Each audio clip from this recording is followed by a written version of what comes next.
Chapter 8 Sins of the Past. "Why'd you do it?" I said to Emma the next morning at breakfast in the hotel lobby, after a nearly sleepless night trying to wrestle with what Ty had told me. There was little she could do for me, she explained, until we could meet in person, so I had tucked the piece of information away in the back of my head and tried to focus on the task at hand. Emma ignored me and continued steeping her black tea before squeezing the bag against the side of the cup and then adding a lump of sugar. "Sorry?" she finally replied, after indulging in several sips. "Why did you stab Steve with White Hilt? I saw the scar, and I saw what's happened to him since. Don't even know if he's still alive at this point." "Serves the fucker right," said Emma, taking a casual bite of the large biscuit she had ordered, as if we weren't discussing how she'd inflicted a horrible, deadly curse on someone. "You Americans know how to make a proper scone. Was never one for crumpets or pikelets. In Coventry, the only thing my mom would get was these clanger knockoffs. They were absolutely terrible." "What the hell is wrong with you?" I said, slamming my palm down on the table, which drew stares from the surrounding patrons, but not Emma. She instead picked up her knife and spread a generous helping of the salted creamy butter on the remaining half of her biscuit. "Nothing," said Emma, suddenly changing her grip on the utensil and pointing it at me. "Stop meddling in things that don't concern you. If we're going to work together, I need to know why. And they do concern me. Because of what you did, I nearly lost everything." "Fine," she said, "but no more questions, about anything." I nodded in agreement. "He was trying to sell us." "What?" I said. "My former mates. We were young and dumb and trying to take over more of the alchemy black market, and he came calling with a new designer drug. One hit and you felt unstoppable, both figuratively and literally. And it worked wonders. Until one night, we got back from a raid, and Callie starts going all wide-eyed and crazy, and then—" Emma looked away for a moment, and I stared down at my empty coffee cup while she composed herself. She was gone. Her body and brain were still working, but what made her Callie? It was burned out of her. By the drug. She just stood against the wall in the alley. For days. And then E shows up with his stupid green sweater and a leering grin, and Callie stirs to life immediately, like a robot receiving a command, and runs to his side. We were all meant to end up like that, sold off, as compliant husks to the highest bidder, if Callie hadn't OD'd and made us realize what was happening first. So yes, I stabbed him with White Hilt, and I wish I had finished him there." I stared at her, my mouth gaping open, a knot in my stomach from the nightmarish tale she had just revealed. This world that I had thought I had a grasp on was always finding new ways to show me how little I knew. And that, coupled with the revelation from last night, nearly made me vomit in terror. "What's on the agenda for today?" asked Emma, as if she hadn't just told me one of the most horrific stories I've ever heard. We're going to do a bit of sightseeing around town," I said. "It's part of Phase 1 of my infiltration plan." "You got the glamour working, I assume?" "No, unfortunately," I said. "Then what?" Emma said, with an irritated tone. "Just yesterday you didn't even know this place existed. My dad spent years tracking down this vial, to the exclusion of everything else. They're not going to let us waltz in there and take it."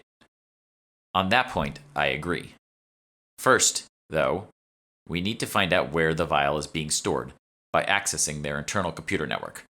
Then once we know where it is, we come back for the retrieval." "And I suppose you have a plan for that too?" "No," I said.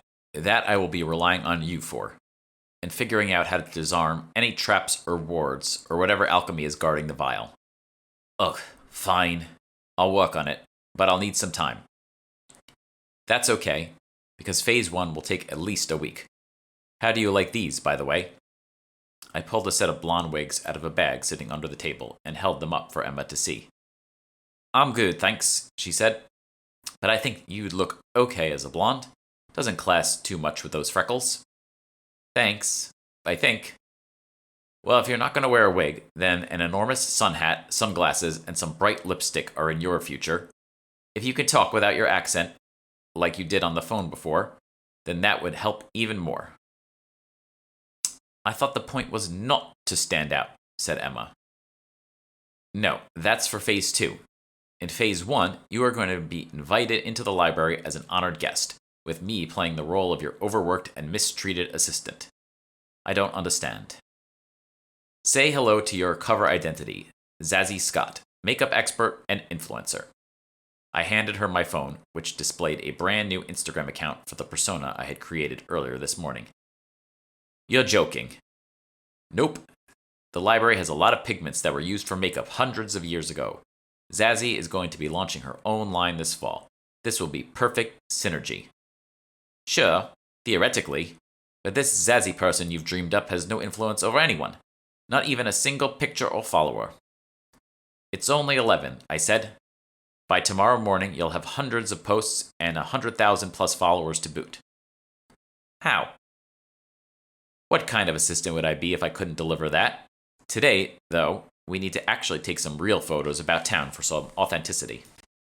This is getting ridiculous. I'm not doing that.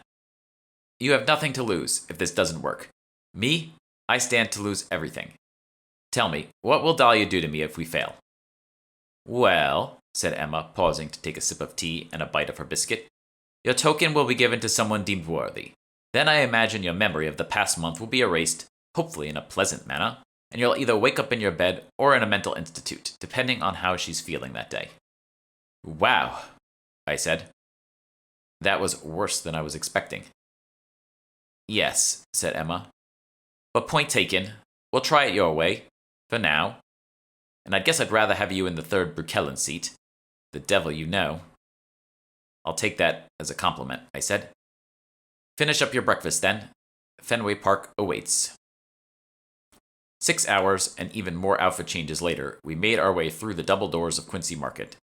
Despite her earlier hesitancy, Emma leaned into the role of Zazie with aplomb, and by the third stop on our Beantown tour, we had groups of teenage girls eyeing our photo shoots, wondering who we were. One more in the center of the building should do it, I said as we walked past busy food stalls on either side. No, said Emma, who was currently sporting the oversized sun hat from earlier, along with a long floral sundress and platform heels, which couldn't have been comfortable. Fine, I said. We can rest a bit on those benches. I'm not tired. We just have other business in here, and I don't want to be seen like this. Wait here. Emma walked off to the bathroom, and I puzzled over what she could be talking about until she emerged in her original outfit from this morning. Her prior set of clothes no doubt tucked away in her tote. This way, she said. She's down at the other end.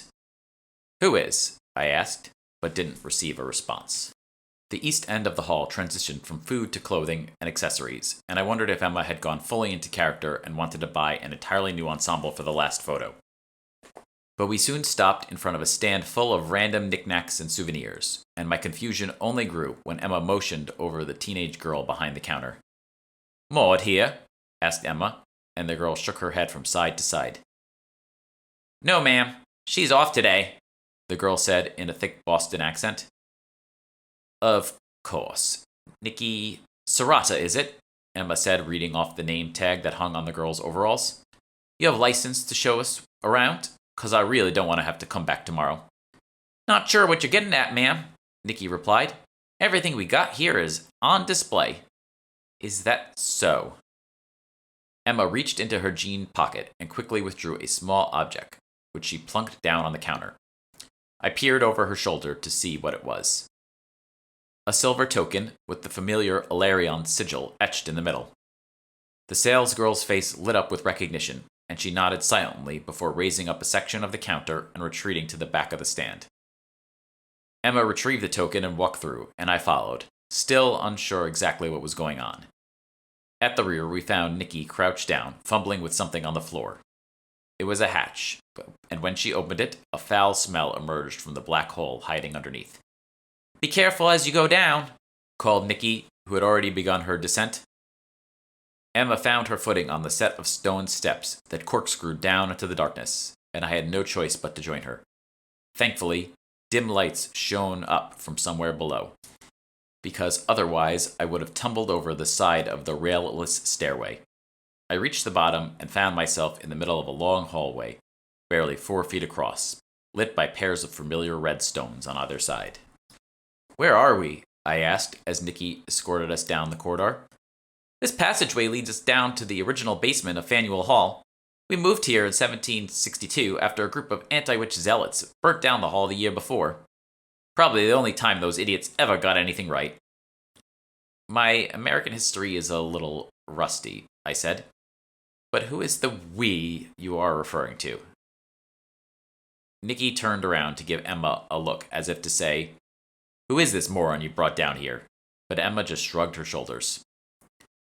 "The Dutch West India Company," the shop girl eventually replied as we reached the end of the corridor, which culminated in a worn wooden door. "In those days, the alchemy arm of our operations was run more out in the open. People viewed it as more hokey science or superstitious junk, like those fake cures they now sell at the back of magazines. But then there was that whole burning down the hall thing I mentioned a second ago, so we thought it would be wise to move underground." "So you work for the guild, then?" "Not exactly," she said, producing a keyring from her overalls pocket.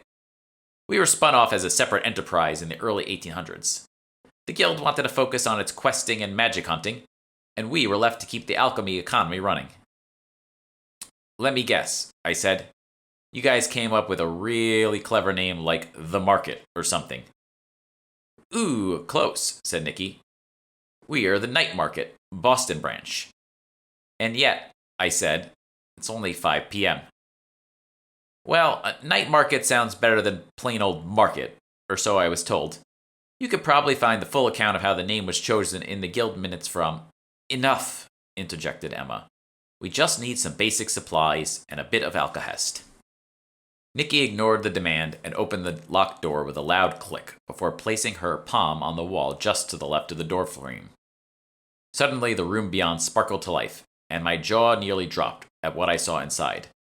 A veritable bazaar of oddities, jars, vials, weapons, and shiny objects that made Beatrice's downtown laboratory look like a little tyke's workbench. "Your noob is showing," said Emma, nudging me in the ribs, and I quickly shut my gaping jaw. "Act like you've been here before, yeah?" "Yes, Miss Scott," I replied, and Emma rolled her eyes as she followed Nikki into the wondrous cavern beyond.